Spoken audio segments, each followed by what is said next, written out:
জাতীয় থেকে আন্তর্জাতিক প্রান্তিক জনপদ থেকে নগর চারপাশে ঠিক কি ঘটছে এই মুহূর্তে তা নিয়ে আয়োজন এখন চারদিক। আপনার সঙ্গে আছি আমি মাঝার মাহবুব। নেপাল থেকে 5 বছরের জন্য 40 মেগাওয়াট জলবিদ্যুৎ আমদানি করবে সরকার, যার প্রতি ইউনিটের খরচ 8 টাকা 17 পয়সা। নেপালকে দিতে হবে প্রতি ইউনিট 6.40 মার্কিন ডলার।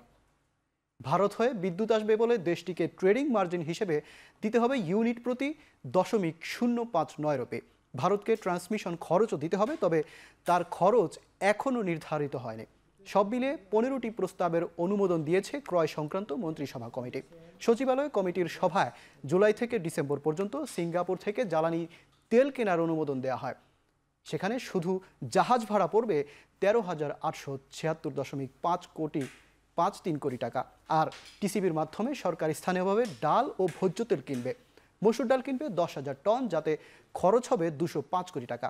এছাড়া 331.98 কোটি টাকায় সয়াবিন তেল কিনবে 2,20 কোটি ডলার। সরকার সারও কিনবে বিভিন্ন উৎস থেকে।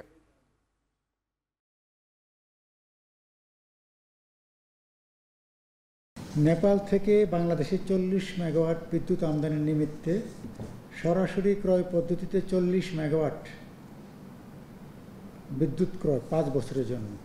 এটা নেপালের সাথে বাংলাদেশ এবং ইন্ডিয়া 3 ত্রিপক্ষের চুক্তি। বাংলাদেশ পক্ষে বাংলাদেশ পাওয়ার ডেভেলপমেন্ট বোর্ড খরচ পড়ছে বাংলাদেশি টাকায় প্রতি ইউনিট 8 টাকা 17 পয়সা।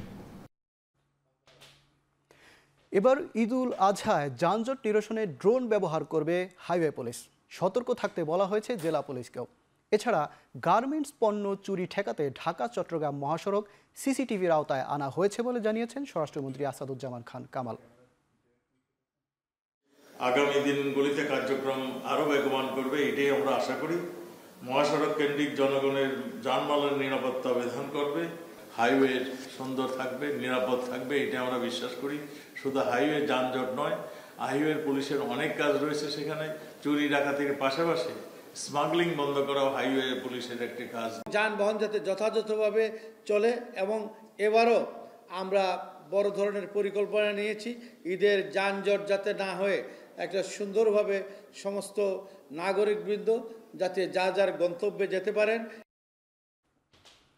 গ্লোবাল সেন্টার অন দ্য অ্যাডাপ্টেশনের চ্যাম্পিয়ন্স অ্যাওয়ার্ড গ্রহণ করেছেন প্রধানমন্ত্রী শেখ হাসিনা। গণভবনে এই সম্মাননা তুলে দেন গ্লোবাল সেন্টার অন অ্যাডাপ্টেশনের কর্তৃপক্ষ। জলবায়ু পরিবর্তনের বিরুদ্ধে লড়াইয়ের জন্য এবং অগ্রণী ভূমিকা পালনের জন্য পুরস্কার জিতেছেন বলে জানিয়েছেন প্রধানমন্ত্রীর প্রেস সচিব।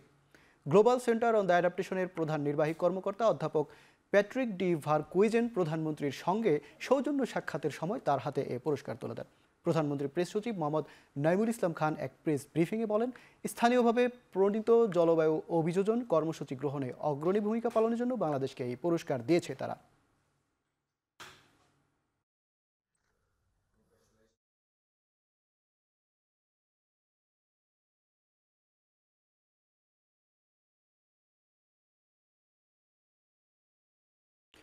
নানা আয়োজনে পালিত আওয়ামী লীগের সভাপতি ও প্রধানমন্ত্রী শেখ হাসিনার কারামুক্তি দিবস।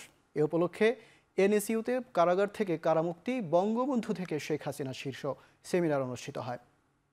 সেনা সমর্থিত এক কারাগারে তত্ত্বাবধায়ক সরকারের সময় দীর্ঘ 11 মাস কারাভোগের পর 2008 সালের একই দিনে সংসদ ভবন চত্বরে স্থাপিত বিশেষ কারাগার থেকে মুক্তি পান শেখ হাসিনা। এর পরের বছর থেকেই শেখ হাসিনার কারামুক্তি দিবস হিসেবে পালন করে আসছে বিভিন্ন সংগঠন। নর্থ সাউথ ইউনিভার্সিটি এবং বাংলাদেশ প্রগতিশীল কলামিস্ট ফোরামের আলোচনা সভার আয়োজন করে। এ সময় বক্তারা বলেন, বঙ্গবন্ধু কন্যা শেখ হাসিনার কারামুক্তির মাধ্যমে বাংলাদেশের ইতিহাসের নতুন অধ্যায় সূচিত হয়। এটি বাংলাদেশের অগ্রযাত্রার প্রথম ধাপ ছিল। অনুষ্ঠানে প্রধান অতিথি ছিলেন প্রধানমন্ত্রীর শিক্ষা ও সংস্কৃতি বিষয়ক উপদেষ্টা doctor Kamal Abdul Naser Chowdhury. Bangladesh legacy of blood Anthony ম্যাসকালসের বইয়ের 241 পৃষ্ঠা, 141 পৃষ্ঠা। জাতির পিতার যে নবনিযুক্ত বিমান বাহিনী প্রধান air vice marshal Hasan Mahmud Khan দায়িত্বভার গ্রহণ করেছেন। গণভবনে প্রধানমন্ত্রীর শেখ হাসিনার উপস্থিতিতে সেনাবাহিনী প্রধান জেনারেল এস.এম. শফিউদ্দিন আহমেদ এবং সেনাবাহিনী প্রধান অ্যাডমিরাল এম নাজমুল হাসান নবনিযুক্ত প্রধান বিমান বাহিনী প্রধান air vice marshal Hasan Mahmud খানকে এয়ার মার্শাল র্যাঙ্ক ব্যাজ পরিয়ে দেন।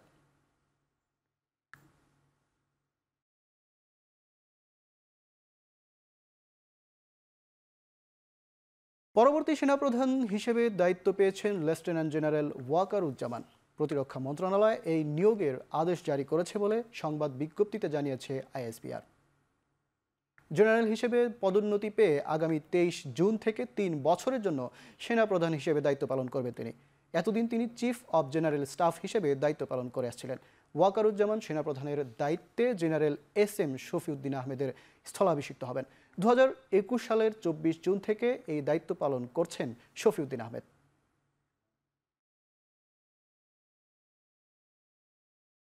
নতুন প্রজন্মের জ্ঞানের ভাণ্ডার সমৃদ্ধ করতেই জিয়া পাঠাগার করা হয়েছে বলে মন্তব্য করেছেন বিএনপি মহাসচিব মির্জা ফখরুল ইসলাম আলমগীর। মানিকগঞ্জে জিয়া স্মৃতি পাঠাগারের উদ্বোধন করেন তিনি। পৌরসভার সেউতা এলাকায় এই পাঠাগার উদ্বোধনী অনুষ্ঠানে এ সময় জিয়া স্মৃতি পাঠাগারের কেন্দ্রীয় সভাপতি বীর মুক্তিযোদ্ধা আব্দুস সালাম, জেলা বিএনপির সভাপতি আফরোজা খান রিতা, জিয়া স্মৃতি পাঠাগারের সভাপতি ডাক্তার জিয়াউর রহমান উপস্থিত ছিলেন।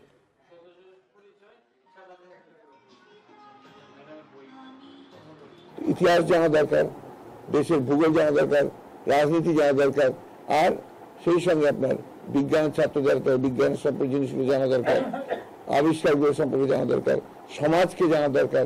এই সব মিলিয়ে আপনার একটা জ্ঞানের যে ভান্ডার সেটাকে বিস্তৃত করা, এটা আপনার খুব বেশি জরুরি। এই জন্যই পাঠাগারের চিন্তাটা সেটাই। শুধু জিয়াউর রহমানের বই এখানে না, বা বিএনপির রিলেটেড বইপত্রই না, জাতীয় রাজনীতির বইপত্র, এখানে সব ধরনের বই, সব চিন্তা আপনার শত ফুল ফুটবে, তার চিন্তার মধ্যে আসবে। এখন চারদিকে নিচ্ছে একটা বিরতি, ফিরছি একটু পরে।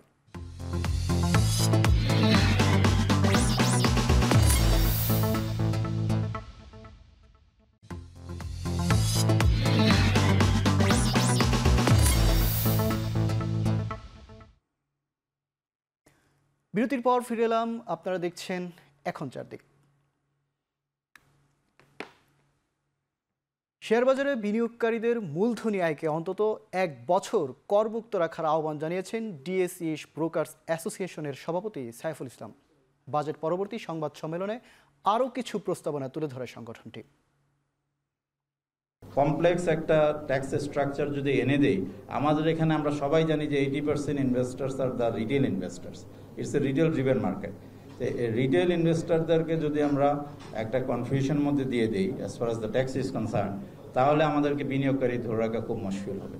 তা আমরা সরকারের কাছে বিশেষ অনুরোধ করব যে এই বছর আমাদেরকে ক্যাপিটাল গেইন ট্যাক্স থেকে অব্যাহতি দেওয়া হোক, এবং এটা পরবর্তী সময়ে যখনই আসে বা ওনারা যদি মনে করে, তার আগে একটা পর্যাপ্ত সময় দিয়ে আমাদের ট্যাক্স স্ট্রাকচারটাকে খুব সহজীকরণ করে, সিম্পলিফিকেশন যেটাকে বলি আমরা, সেটা করা হোক, যাতে সাধারণ বিনিয়োগকারীরা এটাতে ভীত না হয়ে এটা দেওয়ার জন্য আগ্রহী হয়।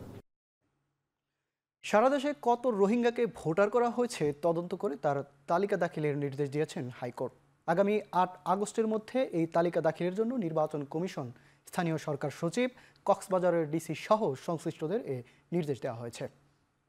মঙ্গলবার বিচারপতি নাইমা হায়দার ও বিচারপতি কাজী জিনাত হকের হাইকোর্ট বেঞ্চ এ আদেশ দেন। আদালতে ব্রিটের পক্ষে শুনানি করেন অ্যাডভোকেট মোহাম্মদ সিদ্দিকুল্লাহ মিয়া। গত 23 এপ্রিল কত রোহিঙ্গা কক্সবাজারে নাগরিকত্ব পেয়েছে, ভোটার হয়েছে, তার তালিকা দাখিলের নির্দেশনা চেয়ে হাইকোর্টে রিট করা হয়। সদর উপজেলা ঈদগাঁও ইউনিয়নের ভোটার তালিকায় অন্তর্ভুক্ত হয়ে বাংলাদেশের জাতীয় পরিচয়পত্র নিয়েছেন 40 জন রোহিঙ্গা।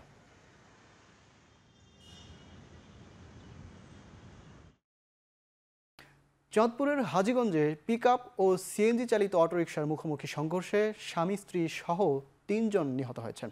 এতে আহত হয়েছে আরও 2 জন। বিকেলে চাঁদপুরে হাজীগঞ্জ উপজেলার বাকিলা এলাকার কুমিল্লা চাঁদপুর আঞ্চলিক মহাসড়কে এই দুর্ঘটনা ঘটে।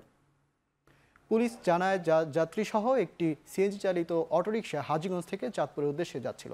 এ সময় বিপরীত দিক থেকে আসা বালুবাহী একটি পিকআপ ভ্যানের সাথে সংঘর্ষ হয়। এতে ঘটনাস্থলে মৃত্যু হয় একজনের এবং হাসপাতালে নেওয়ার পথে মারা যান আরও 2 জন। নিহতরা হলেন প্রবাসী মোজাম্মেল হোসেন ও তার স্ত্রী পিঙ্কি আক্তার এবং অপরজন মোহাম্মদ সবুজ হোসেন। এ ঘটনার পর পিকআপ ভ্যানটি জব্দ করা হলেও পালিয়ে গেছে চালক।